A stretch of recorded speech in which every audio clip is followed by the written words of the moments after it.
Baca lagi. Kawan-kawan baca dimanapun Anda berada. Siapkan posisi nyaman, fokuskan pendengaran, mari baca teks dan suara.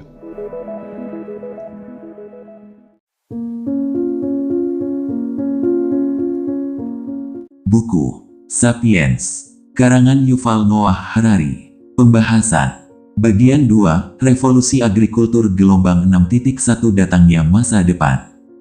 Ketika ruang pertanian mulai menyempit, justru waktu bercocok tanam semakin meluas. Inilah masa ketika manusia mulai memandang jauh ke depan. Para pengembara zaman dahulu hidup dari hari ke hari, hanya berfokus pada kebutuhan saat ini tanpa terlalu memikirkan esok. Namun, para petani berbeda, mereka membayangkan masa depan hingga bertahun-tahun bahkan berpuluh tahun ke depan. Perubahan ini bukan sekadar soal cara hidup, tetapi cara berpikir. Manusia mulai menanam bukan hanya untuk makan hari ini, melainkan untuk bertahan di masa depan. Imajinasinya kini tak lagi berhenti di batas musim, tetapi melampaui waktu. Bagi para pemburu pengumpul, masa depan bukan sesuatu yang perlu dicemaskan. Mereka hidup dari apa yang mereka dapatkan hari itu juga, dan jarang memiliki simpanan. Namun, bukan berarti mereka tak mampu berpikir panjang. Lukisan-lukisan gua di Chauvet, Lascaux, dan Altamira membuktikan bahwa mereka juga punya rencana dan harapan agar karya mereka abadi. Mereka juga membangun hubungan sosial dan politik yang berlangsung lama. Namun, dalam kehidupan yang bergantung pada alam, masa depan selalu kabur, dan itu justru membuat mereka bebas dari kecemasan. Mengapa harus khawatir akan sesuatu yang tak bisa dikendalikan? Di sini tampak paradoks menarik. Dengan hidup sederhana dan terbatas, manusia justru hidup lebih tenang. Tak ada rencana jangka panjang berarti tak ada beban masa depan.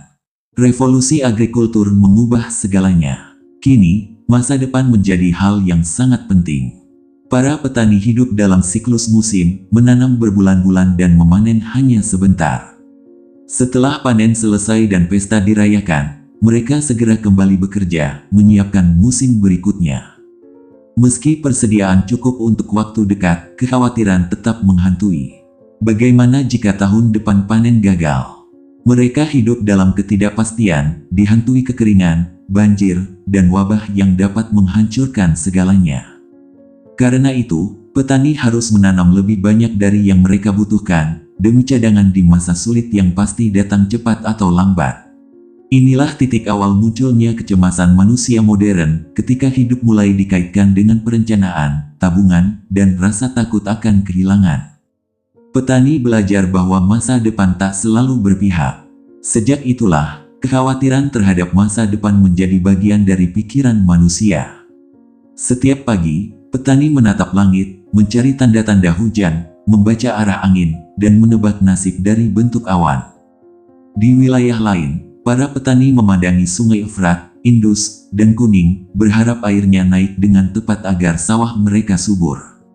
Namun, jika air terlalu tinggi atau datang terlalu cepat, semuanya bisa hancur seketika. Kecemasan petani bukan sekadar ketakutan, melainkan bentuk kesadaran baru bahwa kehidupan mereka sepenuhnya tergantung pada irama alam yang tak bisa dikendalikan manusia. Ironisnya, para petani justru merasa cemas karena mereka punya kuasa atas masa depan. Mereka bisa menanam lebih banyak, menggali irigasi baru, atau memperluas ladang. Mereka bekerja seperti semut, tak henti-hentinya menimbun hasil, bahkan menanam pohon zaitun yang baru bisa dinikmati oleh anak cucu mereka. Mereka belajar menunda kesenangan demi keamanan di hari depan. Disinilah lahir konsep kerja keras dan penundaan kepuasan, ciri khas manusia modern yang dimulai dari mentalitas petani purba. Namun, stres dan kerja keras para petani ini punya konsekuensi yang jauh. Dari peluh mereka, lahirlah sistem sosial dan politik pertama. Ironisnya, hasil jerih payah mereka justru dinikmati oleh segelintir elit. Para penguasa hidup dari surplus makanan petani, sementara para petani hanya diberi cukup untuk bertahan hidup. Inilah awal ketimpangan sosial dalam sejarah manusia. Dari hasil kerja yang sama, sebagian hidup berlimpah, sebagian lain tetap miskin. Surplus makanan itulah yang akhirnya melahirkan politik, perang, seni, dan filsafat. Dari hasil kerja para petani, berdirilah istana, kuil, dan benteng megah.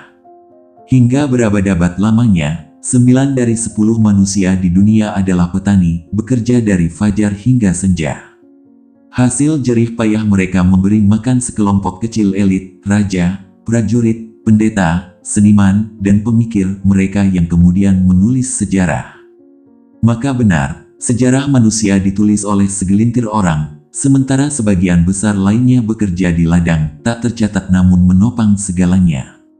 Paragraf ini mengungkap ironi besar sejarah, bahwa kemajuan peradaban dan budaya dibangun di atas pundak mereka yang tak pernah disebut dalam buku sejarah. Bersambung ke sebuah tatanan yang diimajinasikan.